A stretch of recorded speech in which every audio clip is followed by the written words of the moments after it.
conosco. Eu queria dar alguns pequenos avisos, né? Lembrando da nossa doação de sangue. Para você, qualquer dúvida, por favor, você procurar emitir, para você, como você faz para agendar, aonde você pode doar, né, o sangue. Também, sexta-feira passada, teve o Tempo das Mulheres.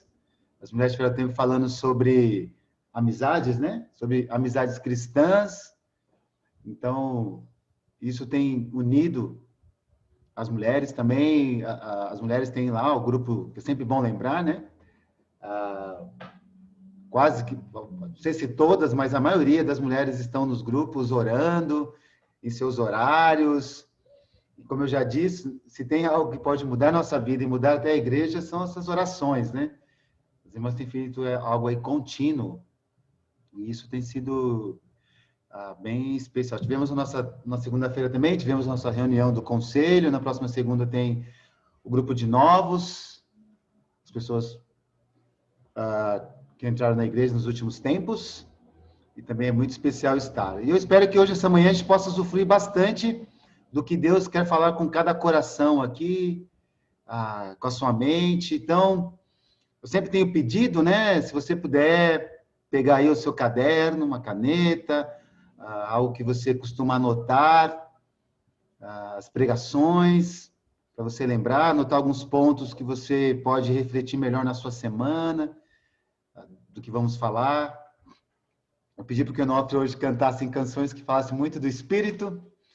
Muito obrigado, Onofre, porque é um assunto que hoje nós vamos falar aqui, né, como igreja. Antes eu queria apresentar grande amigo, uns amigos bem especiais, grandes amigos nossos aqui, o Gerson e a Jéssica. Dá um tchauzinho aí, Gerson e Jéssica, estão aqui em casa, nesse feriado. São pessoas que nós amamos bastante e eles nos amam bastante também. Temos uma amizade incrível e eles vieram nos visitar aqui esse final de semana. Com todos os cuidados, né? Com máscara, com álcool em gel, todos os zelos possível. Eles estão aqui com a gente. Eles têm duas filhas. E o meu sogro e minha sogra foram para Minas. Então vamos, por favor, se você puder abrir sua Bíblia em Romanos 7. Nós vamos passear hoje por Romanos 7 e Romanos 8. E como eu disse, né, esse é o tema. As três leis ligadas à vida humana. Nós, se tem algo que somos, eu e você, nós somos humanos. Somos pessoas. E pessoas têm emoções. Pessoas têm desejos, bons ou ruins. Pessoas têm ira, têm raiva, têm diversas coisas, né? Boas e ruins. Assim somos nós, seres humanos. E fazemos boas escolhas e escolhas ruins. Acertamos e erramos.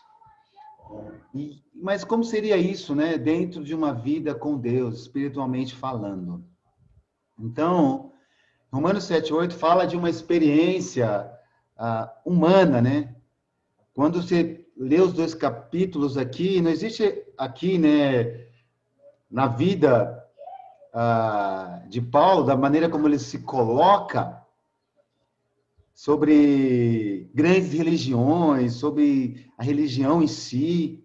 Ele não está falando com religiosos, está falando com o ser humano, falando comigo e você como ser humano. E ele fala do significado da revelação que há em Jesus Cristo. E como isso conduz a nossa experiência humana à plenitude. E ele fala de três leis, que são as leis que nós vamos passear aqui nelas. Essas três leis. E que estamos debaixo, né, que é falado aqui, nessas leis. E nós podemos usar aqui a lei em si, quando você pensa em lei, né? Se a lei te chama a alguma coisa, podemos usar a lei como sinônimo de força, né? De poder, de impulso, de autoridades, de potências que nos chamam, que nos convocam, que querem, às vezes, nos conformar. Então, vamos falar sobre essas 3 leis.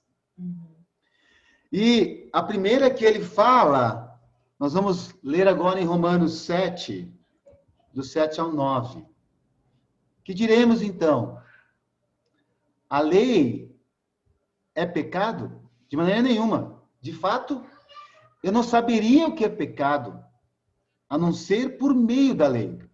Pois, na realidade, eu não saberia o que é cobiça se a lei não dissesse, não cobiçarás. Mas o pecado, aproveitando a oportunidade dada pelo mandamento, produziu em mim todo tipo de desejo cobiçoso. Pois sem a lei, o pecado está morto. Então, como isso, ele não fala de uma questão só de religiosidade ou de ser religioso, né? Então, ele fala que antes eu vivia sem a lei, mas quando o mandamento veio, o pecado reviveu e eu morri.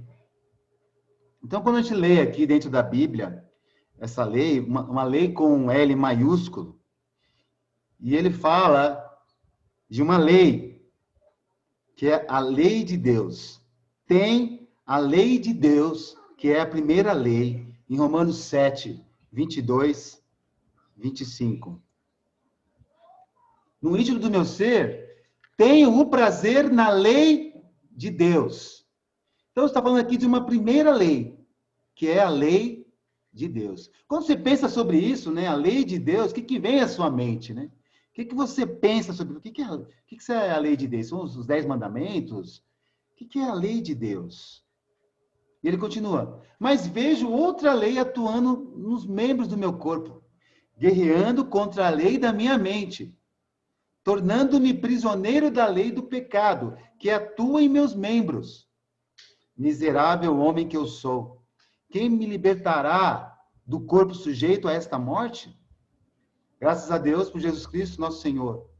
De modo que, com a mente, eu próprio sou escravo da lei de Deus, mas com a carne, da lei do pecado. Então, a primeira lei se chama lei de Deus. E ele adjetiva, né, até qualifica essa lei. Em Romanos 8, 5, ele diz: quem vive segundo a carne tem a mente voltada para o que a carne deseja. Mas quem vive de acordo com o Espírito tem a mente voltada para o que o Espírito deseja. E também, em Romanos 7, 12, quando ele qualifica a lei, ele diz o seguinte: de fato, a lei é santa e o mandamento é justo e bom. O mandamento é santo, justo e bom. Ele chama essa lei, essa primeira lei, de a lei de Deus, e ele qualifica ela como santa, justa, boa e um mandamento. E ainda, no versículo 14, ele fala que sabemos que a lei é espiritual. Eu, contudo, não sou, pois fui vendido como escravo ao pecado. E esses 2 textos aqui, se você for lendo eles, tentando estudar eles, você vai ver, nossa, é confuso.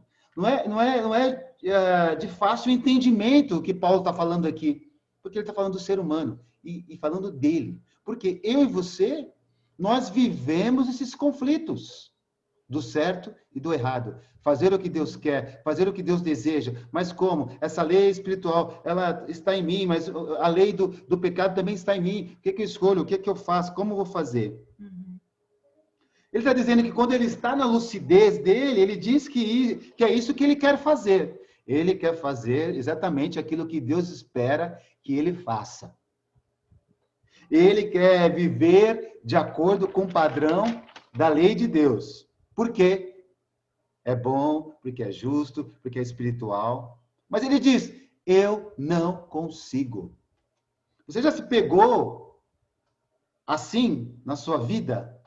Tentando fazer as coisas de Deus hoje. Hoje você conseguiu, mas amanhã você não consegue. Aí depois é a mesma luta, aí é a mesma guerra. E você lutando para fazer o que agrada a Deus. Ele diz, eu não consigo fazer a lei de Deus. Não consigo me submeter, me conformar, fazer a vontade de Deus expressa na lei. Não consigo fazer o que Deus quer. Viver do jeito que Deus quer que eu viva. Então, ele descobre uma outra lei, em Romanos 7, 21, 23. Então, ele sabe da lei de Deus, que a lei de Deus está ali. Existe a primeira lei, que é a lei de Deus. Então, ele diz, em Romanos 7, 21, 23, assim encontro esta lei que atua em mim. Quando quero fazer o bem, o mal está junto de mim. No íntimo do meu ser, tenho prazer na lei de Deus. E não é assim? No íntimo do seu ser, qual é a coisa que você mais deseja fazer? O que agrada a Deus. Uhum. No seu casamento, com seus filhos, no seu trabalho, na rua, com o seu olhar, com o seu pensamento, com tudo que volta à sua mente, o que você traz para dentro de você, você quer que seja tudo para Deus. Então ele fala, no íntimo do meu ser tenho prazer na lei de Deus, mas vejo outra lei atuando nos membros do meu corpo, guerreando contra a lei da minha mente, tornando-me prisioneiro da lei do pecado, que atua em meus membros. Quer dizer, quando ele fala atua em meus membros, é uma coisa forte, uma coisa poderosa, que pega você no todo, no seu completo. Né? Deus quer nos tornar pleno com Ele, mas existe também a plenitude da lei do pecado, que quer também nos tornar plenos no pecado. Então, existe essa guerra que é forte. Ele fala, né, que tem uma lei atuando em mim. Tem a lei de Deus na minha mente, na minha vontade consciente, a lei de Deus, mas tem outra agindo dentro de mim, que me puxa para outra direção, que ele chama de pecado, a lei do pecado. A gente é puxado, né, para aquilo que nós éramos no passado, os pecados que cometíamos no passado. E somos puxados para lá. E vai atuando em nós. Afinal de contas, essa lei, ela estava viva primeiro em nós. Antes até de conhecermos a lei de Deus, e você conhece a lei de Deus, ela te diz o que é certo e o que é errado, aí você sabe disso, você quer praticar isso, e às vezes te falta forças. E sabe o que ele diz, né, em Romanos 7, 24? Miserável homem que eu sou, quem me libertará do corpo sujeito a esta morte? Assim, é como se a pessoa chega no estado, entre aspas, de loucura, não sabe mais o que fazer, ele fala, miserável homem que eu sou, quem me libertará do corpo desta morte? O que eu vou fazer? Eu não tenho forças, eu não consigo. É difícil. Então, essa segunda lei, essa outra lei, fica aqui atuando em nós, e fortemente, em cada um de nós. E lá em Romanos 8, 1 e 2, portanto, agora, já não há condenação para os que estão em Cristo Jesus. Porque, por meio de Cristo Jesus, a lei do Espírito de vida me libertou da lei do pecado e da morte. Já notou que nós já falamos de 3 leis? A lei de Deus, a lei do pecado e a lei do Espírito. Então, tem uma lei, que é a lei de Deus, que é boa, justa, espiritual, desejável. A gente deseja, né? A gente é como entrar num culto, estando aqui querendo cultuar a Deus, de repente você ainda não está conectado, e você vai louvando, você vai se conectando, as canções vão te ajudando, aí você vai entrando ali, alguém te dá umas boas-vindas, você é bem-vindo aqui, que você possa usufruir das coisas de Deus, que bom ter você aqui, aí você vai se conectando ali, né? Vai a lei ali de Deus na sua mente, ela vai atuando para que você consiga vencer o que quer até atrapalhar a sua concentração daquilo que você quer aprender de Deus. Porque você sabe que as coisas de Deus são boas, né? E quando eu disse desejável, o que você está desejando é porque você está buscando. Mas aí tem uma outra lei dentro de mim, que é a lei do pecado. A lei de Deus me puxa para um lado e a lei do pecado me puxa para o outro. Então, eu começo até a ficar pensando, como está esse culto, como está isso? Não, mas amanhã eu tenho que trabalhar. Não, mas amanhã é feriado, eu poderia ter viajado, poderia ter feito isso, poderia ter feito aquilo. E a gente né? Eu tenho que fazer outras coisas, aí você fica ali, não consegue dar o seu melhor ali, ai, daqui a pouco é a hora do almoço, e isso, e aquilo, e a gente começa a deixar a outra lei atuar em nós, e nós somos levados até por ela, né? Você vai sendo puxado. Porque, e eu, né, ele está dizendo aqui, eu quero conscientemente fazer a lei de Deus. Quero reservar esse tempo agora só para ouvir a palavra de Deus, aprender, tomar decisões, ajudar outros. Deixa eu ver meus amigos aí que não estão, vou falar com eles. E isso é o que a lei de Deus quer mover você sobre o que é certo. Amém. Mas como eu disse, existe a lei do pecado. Mas eu não consigo, porque sou puxado pelo pecado. Você já sentiu em algum momento sendo puxado pelo pecado? Já sentiu flertando com o pecado em algum momento e sendo puxado, mas aí na sua mente fala, não, isso não é certo, eu não vou fazer isso. Né? E essa lei diz sobre o estar na carne, né? Que não é o corpo físico em si, né? Estar na carne é você alimentar os seus desejos ruins para que a carne venha se satisfazer disso, até mesmo na sua mente, né? Não é o corpo físico.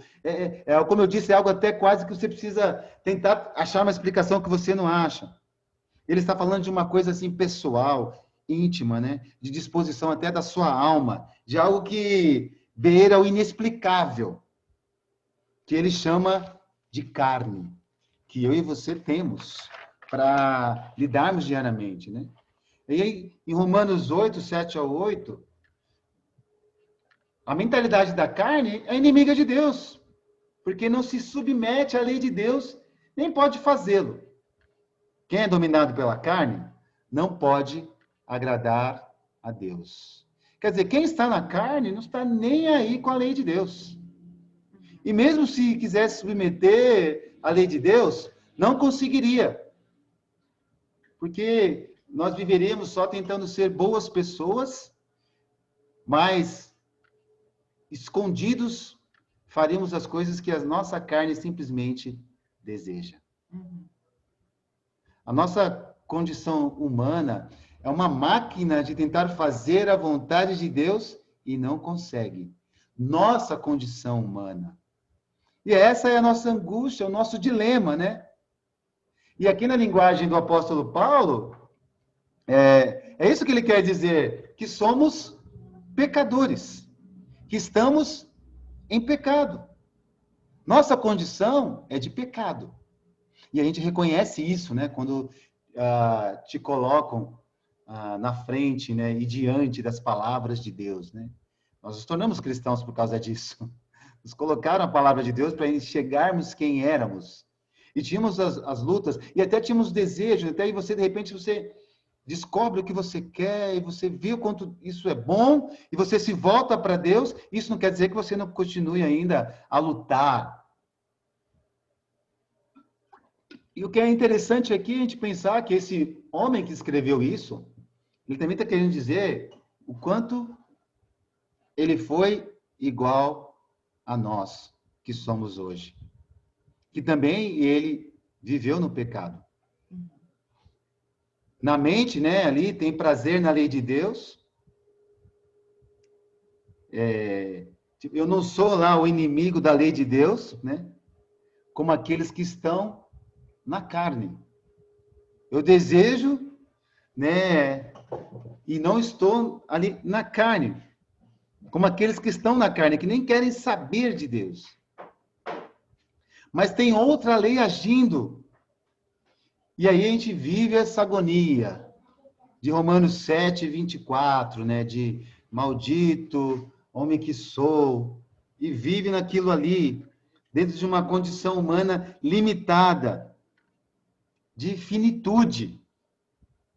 Por isso nós temos que cuidar da nossa vida, porque nós não somos infinitos, nós temos uma finitude. Precisamos estar bem, porque nós somos puxados pela lei do pecado, de um lado para o outro. Em Romanos 7, 18, 20, fala de uma outra lei. Sei que nada de bom habita em mim, isto é, em minha carne. Porque tenho o desejo de fazer o que é bom, mas não consigo realizá-lo.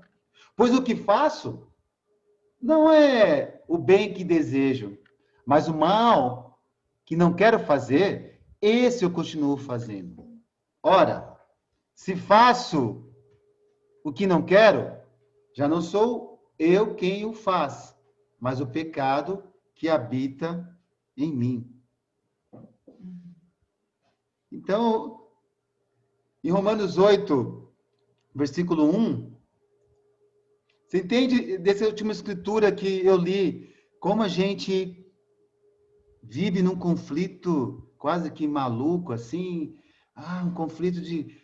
e de repente, o que a gente faz muitas vezes, né, para a gente tentar se conservar ou ficar bem? A gente cria alguns tipos de regrinhas, de sistemas, para que a gente se sinta bem junto de Deus, para que a gente... E aí isso faz a gente se sentir melhor, e a gente tira até a nossa liberdade, porque então é bom não fazer isso, não fazer aquilo, não fazer, não faça, não faça, não faça, não faça, um monte de não faça, e dentro de você, essa natureza está queimando pelo pecado. E aí a gente vive esse conflito. E aí diz aqui, né, que em Romanos 8:1, que, portanto, agora já não há condenação para os que estão em Cristo Jesus. Então a gente precisa entender que a nossa perseverança é por salvação, não é só por sofrimento. Porque não há mais a condenação para os que estão em Cristo Jesus. Porque aqui no versículo 15 ele fala: pois vocês não receberam o Espírito que os escravize para novamente temerem, mas receberam o Espírito que os torna filhos por adoção, por meio do qual clamamos Abba, Pai. Então nós temos uma terceira lei aí, que é esse Espírito do qual você recebe. Que agora não é o Espírito da lei de Deus, não é o Espírito do pecado, agora é o Espírito Santo. É interessante a gente pensar. Espírito Santo. Se é o Espírito Santo, tenta entender o que é esse santo na sua vida. Como você vai reproduzir essa santidade em você? Como você vai viver esse santo? Não é o santo de estereótipos, né? De você tentar vestir, talvez, uma roupa que mostre que você é santo. Ou porque você não faz algumas coisas a mostrar que você é santo. Mas é uma transformação divina de dentro de você, que vai refletir o seu ser fora de você. Na maneira como você vai falar, amar, perdoar. Isso vai refletir.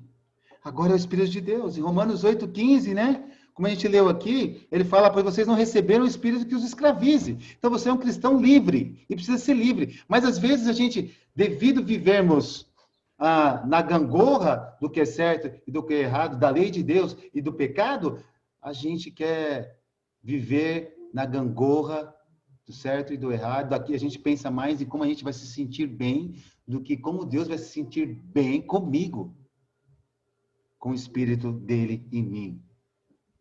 Porque o Espírito de adoção diz que somos filhos de Deus, que não estamos debaixo de uma condenação, e somos filhos amados e amadas, cada um.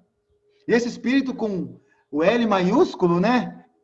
Espírito Santo, Espírito de Deus, é ele que quer, de fato, conduzir a sua vida. Em Romanos 8:16, o próprio Espírito testemunha ao nosso espírito que somos filhos de Deus. O próprio Espírito, olha só, com letra maiúscula e o Espírito com letra minúscula.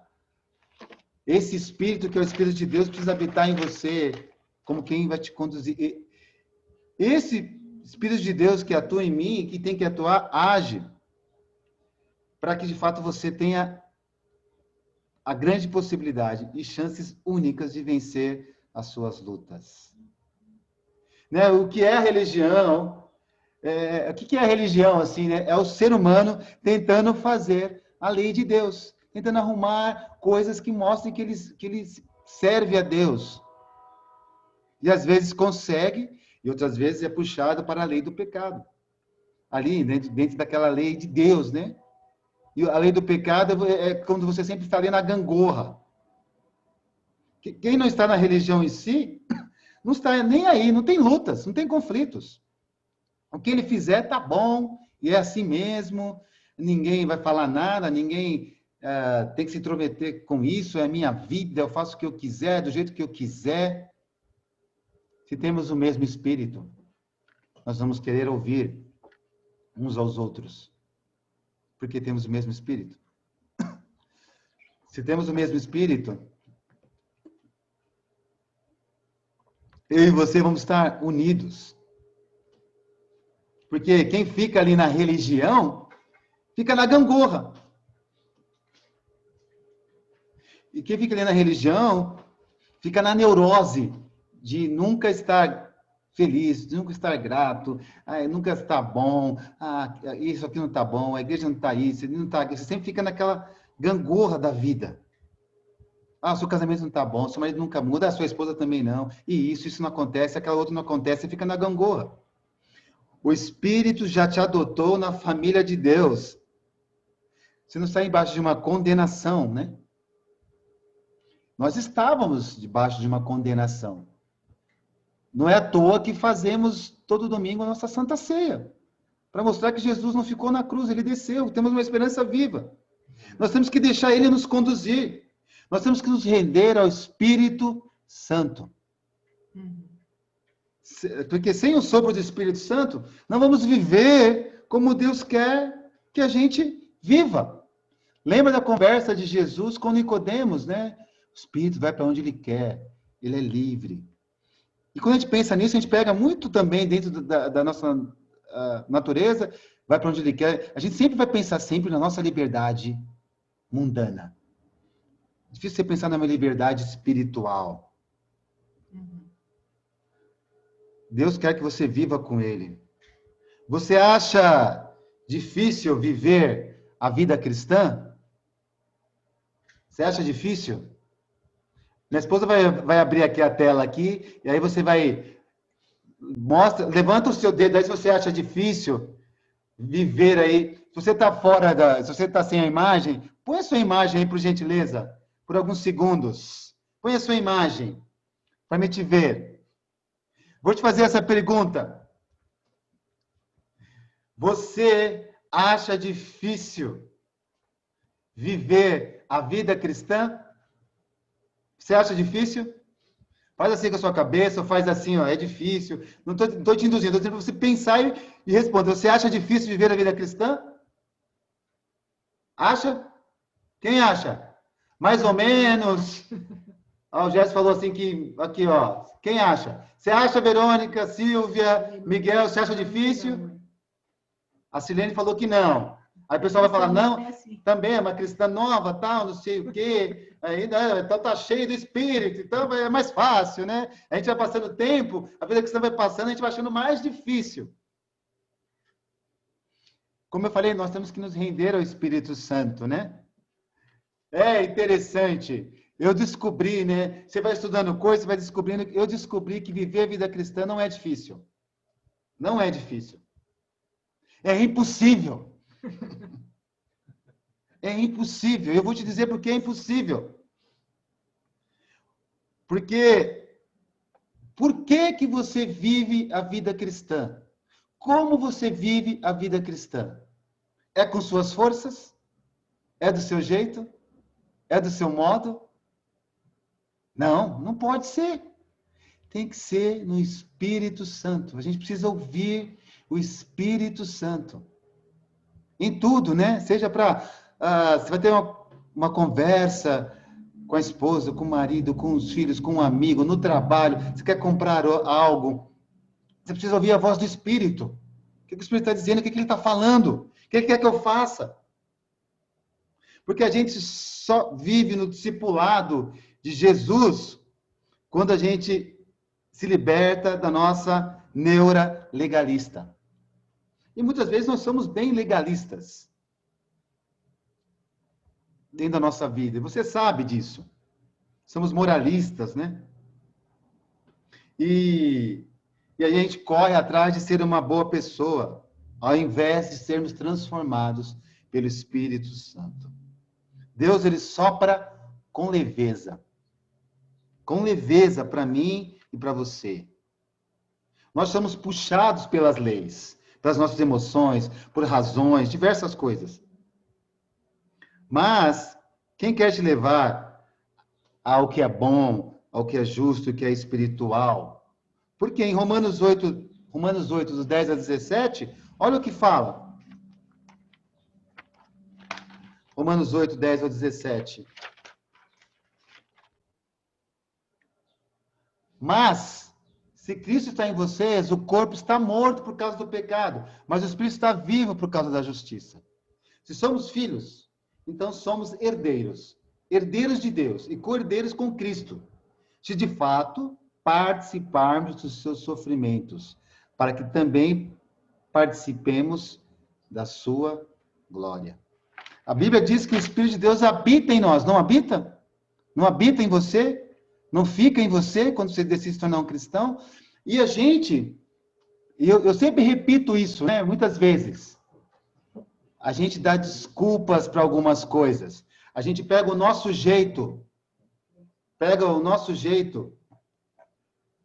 e fala assim: olha, você já me conhece, eu sou assim, eu sou desse jeito.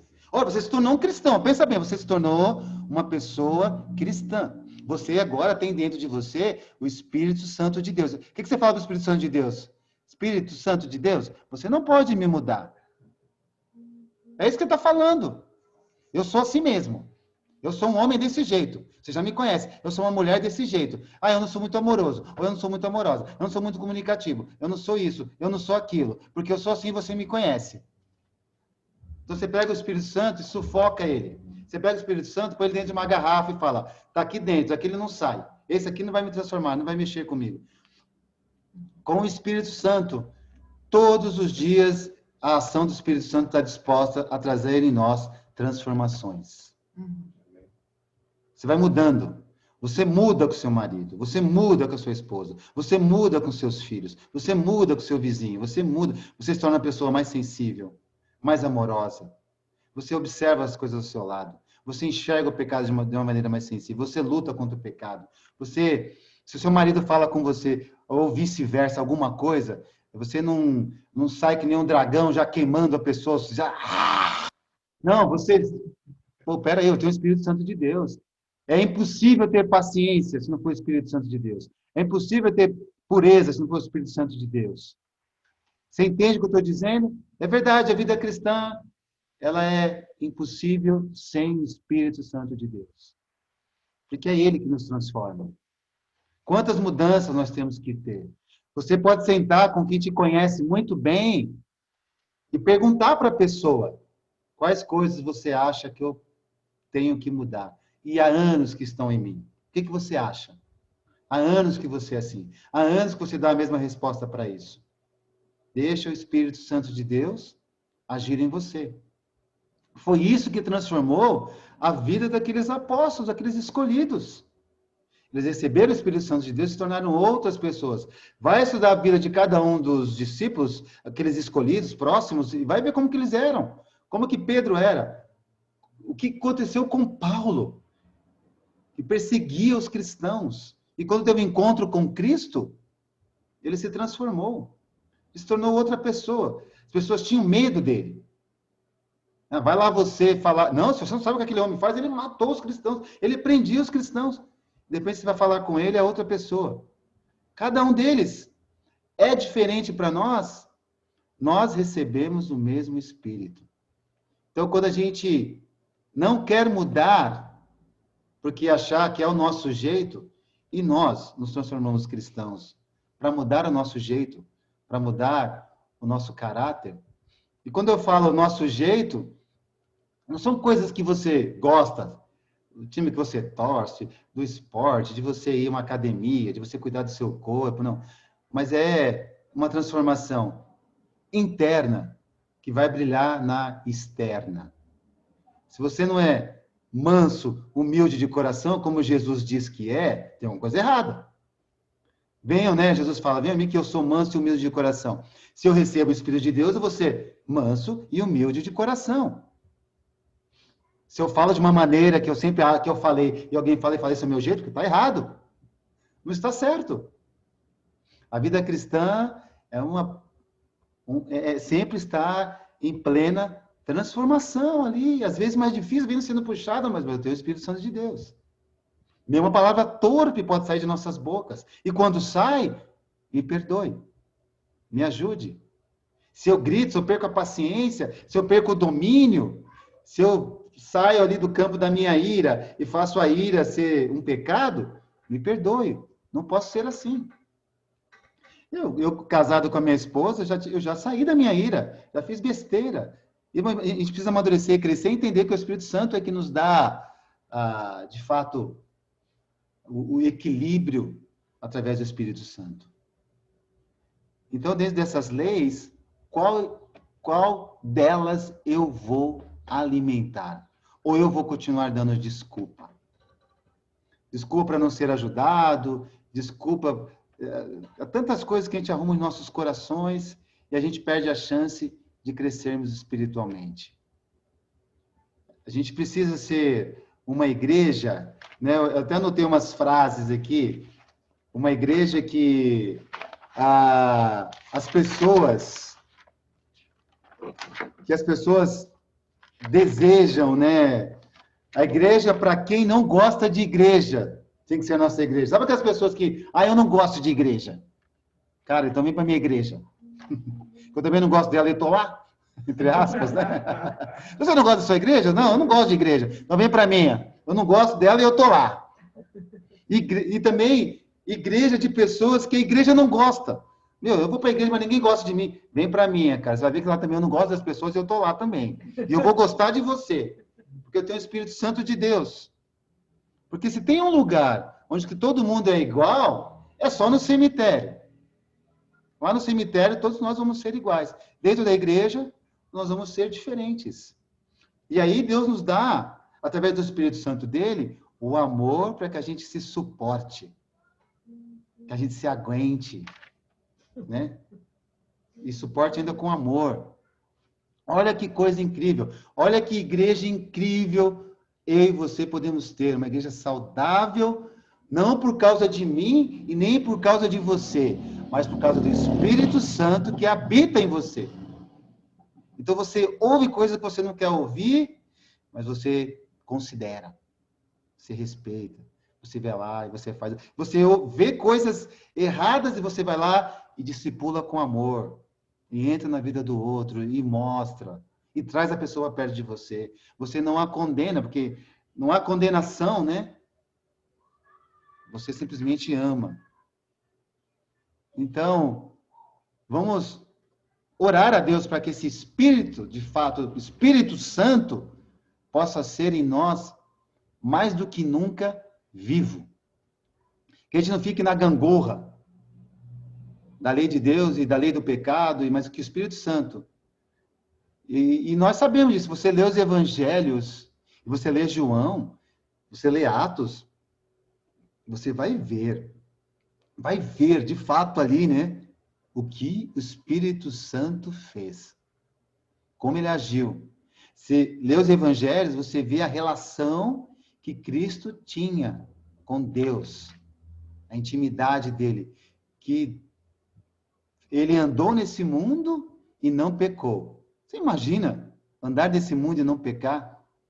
Imagina amanhã no seu dia a dia você não pecar. A gente vê isso como uma coisa impossível. E é.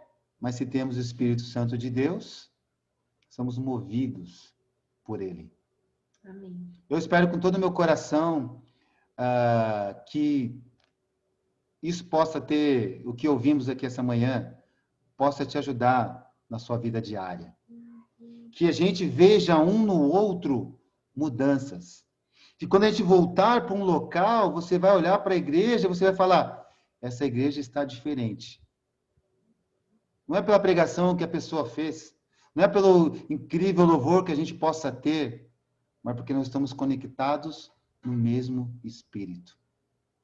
E tudo fica bom. É impressionante, tem um monte de coisa, mas Porque nós sempre vamos viver na esperança de que as coisas podem mudar por causa do Espírito Santo de Deus. Não é com as minhas forças, não é com a minha inteligência, não é com o meu jeito, não é com o meu carisma, não é, nada é com você. Você precisa ser o instrumento. Um bom marido, uma boa esposa, bom filho, bom vizinho, bom trabalhador, por causa do Espírito Santo. Não quero fazer, mas tem o Espírito Santo em mim que me ajuda a fazer. E quer te dar leveza, quer te dar vitórias. E que assim seja.